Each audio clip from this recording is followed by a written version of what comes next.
leverni a versenyt a keresztényekkel. Mindenhol zajlik az ütközet, a vár előtt a várfogság, és benne a vizes áron is megerősített társ indul.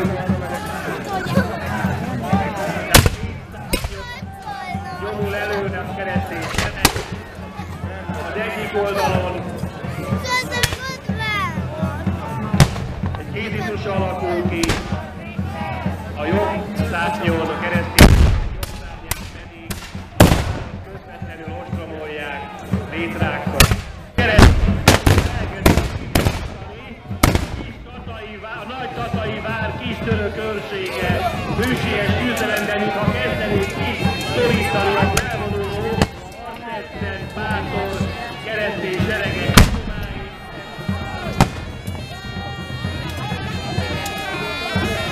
A vár mindkét oldaláról nyomulnak előre, és a keresztényeket elkezdik kiszorítani a vár elkezdi térről.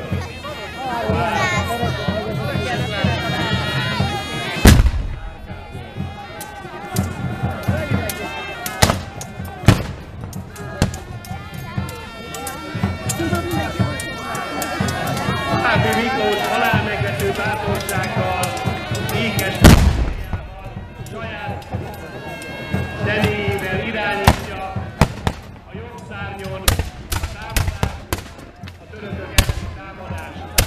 Egyre inkább sűrűsödnek a keresztények bevonulási részlegások, még az utolsó erejükkel megpróbálnak valamit tenni, utánpótlásuk érkezik.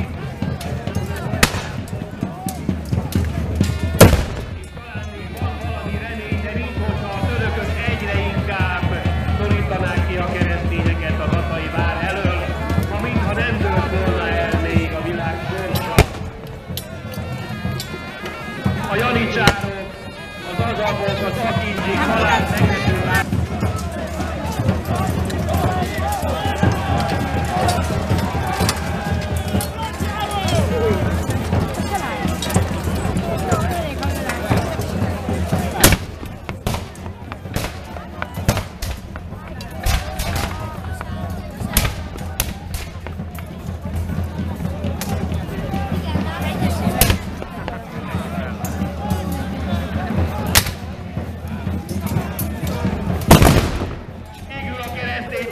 Visszavonulnak,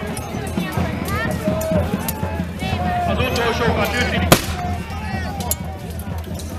Gyönyörű szép 16. századi kardjaikkal.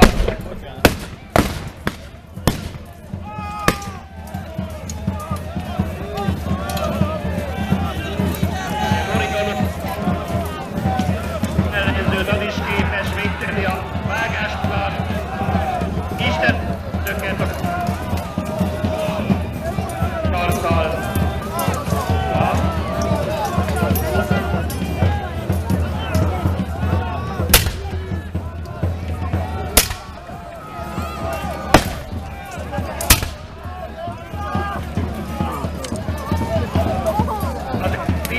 mikor tőle 1 méterre zajlanak az ütközetek, irány mondani,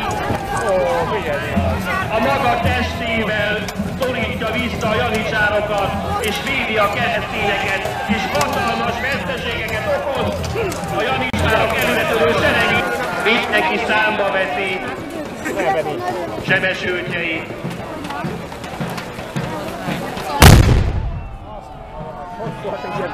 Egyen a biztonság kedvéért, hogy még azért is tudják a keresztények, hogy hol a helyük, utánuk lőnek, de ezek már inkább lövegei, örömtüzei.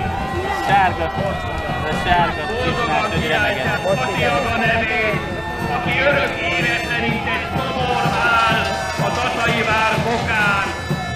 Zsoltiaga, de jó, hogy